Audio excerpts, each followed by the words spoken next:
রংপুর শহরের কামাল কাসনা এলাকায় নিজ বাড়ি থেকে অবসরপ্রাপ্ত শিক্ষকসহ একই পরিবারের 4 জনের অর্ধগলিত মরদেহ উদ্ধার করেছে পুলিশ।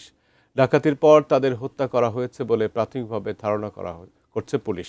তবে এটি পরিকল্পিত হত্যাকাণ্ড নাকি পারিবারিক কোনো ট্র্যাজেডি তা খতিয়ে দেখা হচ্ছে। রংপুর থেকে মনিরুজ্জামানের তোলা ছবি ও শাহরিয়ার মিমের তথ্যে ডেস্ক রিপোর্ট। রংপুর মহানগরের মাছুয়াপাড়ায় স্ত্রী ও 2 সন্তানকে নিয়ে বসবাস করতেন রংপুর জিলা স্কুলের অবসরপ্রাপ্ত শিক্ষক গণপতি চক্রবর্তী জুয়েল। গত বছরের ডিসেম্বরে শিক্ষকতা থেকে অবসর নেওয়ার পর নিজ বাড়িতেই হোমিওপ্যাথি চিকিৎসা সেবা দিতেন তিনি। কয়েকদিন ধরে বাইরে থেকে তালাবদ্ধ ছিল শিক্ষকের বাড়িটি। হঠাৎ ভেতর থেকে দুর্গন্ধ বের হলে স্থানীয়দের সন্দেহ হয়।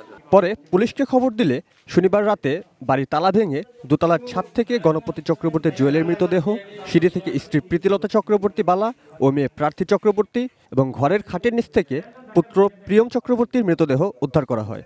উনি এত ঠান্ডা স্বভাবের লোক, কারোর সঙ্গে জোর করে কথা বলে না, জানা মতো ওনার কোনো শত্রু নেই। কেউ তো আমাদেরকে এইভাবে সেফটি দিতে পারছে না। কিছুদিন আগে এলাকাটার মধ্যে একটার পর একটা ঘটনা লেগে আছে। আমরা এর উপযুক্ত বিচার চাই। এই তো 4-5 দিন আগেই আমাকে বললো যে আমার মেয়ে ফার্স্ট পাইছে, বৌদি আশীর্বাদ করেন। শব্দ পাই নেই বাবা, আর দরজা বন্ধ থাকলে তো কোনো শব্দই নাই। পুলিশ প্রাথমিকভাবে ধারণা করছে ডাকাতির পর তাদের হত্যা করা হয়েছে। আমি যেটা পেলাম এখানে তাদের বৈদ্যুতিক সংযোগটা বিচ্ছিন্ন এবং পারিপার্শ্বিকতা ভিতরের যে অবস্থা তাতে আমার মনে হয়েছে, প্রাথমিকভাবে আমি মনে করছি এটা ডাকাতির ঘটনা।